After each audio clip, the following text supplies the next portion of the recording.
Hello everyone, welcome to ఆందియన్ kitchen. నా పేరు సత్య. ఇవాళ నేను చూపించబోయే recipe sesame and peanut laddu. నువ్వులు అండ్ పల్లీలతో చేసుకునే లడ్డూలు అండి. ఇవి చాలా హెల్దీ. రోజుకొకటి తింటే చాలా స్ట్రాంగ్గా ఐరన్ కంటెంట్ అది బాగుంటుంది. పిల్లలకి ఇవ్వడానికి కూడా చాలా బాగుంటుంది. దీనికోసం ముందుగా 1 కప్పు నువ్వుల్ని సిమ్లో పెట్టి డ్రై రోస్ట్ చేసుకోవాలండి. అస్సలు హై ఫ్లేమ్లో పెట్టకూడదు, సిమ్లోనే పెట్టి మెల్లిగా వేయించుకోవాలి. ఇలా వేయించుకున్న నువ్వుల్ని తీసి పక్క నుంచి చల్లార్చుకోవాలి. నేను క్వాంటిటీస్ చెప్తున్నానండి. ఏ కప్పుతో అయితే కొలుచుకుంటున్నామో అన్నీ అవే కప్పుతో కొలుచుకోవాలి. 1 కప్పు సిసమి సీడ్స్కి 1 కప్పు పల్లీలు, 1 కప్పు బెల్లం.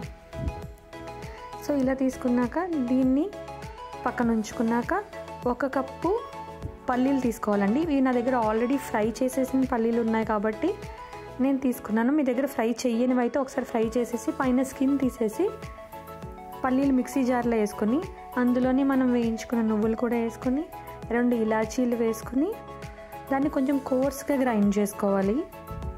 ఇలా కోర్స్గా గ్రైండ్ చేసుకున్నాక మనం ఏ కప్పుతో అయితే తీసుకున్నామో అదే కప్పుతో బెల్లం వేసుకొని అది కూడా కోర్స్గా గ్రైండ్ చేసుకోవాలండి.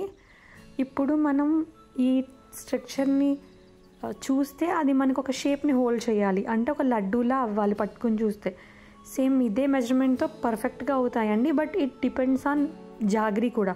ఒక్కొక్క చోట బెల్లం ఒక్కొక్కలా ఉంటుంది కాబట్టి మీరు ఒకసారి ఇలా హోల్డ్ చేసి అలా లడ్డు కింద అవుతుందో లేదో చూడండి. అయితే అదే క్వాంటిటీ, లేదంటే ఇంకొంచెం బెల్లం వేసుకొని ఇంకొకసారి గ్రైండ్ చేసుకొని లడ్డూలా అయ్యేదాకా చేసుకోండి. ఇలా అయిన లడ్డూలు ఒక 15 days వరకు చాలా బాగుంటాయి. రోజుకొకటి తిన్నా, పిల్లలకి ఒకటి బాక్స్లో పెట్టినా చాలా హెల్తీగా ఉంటుంది, చాలా బాగుంటుంది. సో మీరందరూ ట్రై చేసి ఎలా వచ్చిందో చెప్పండి. Thank you.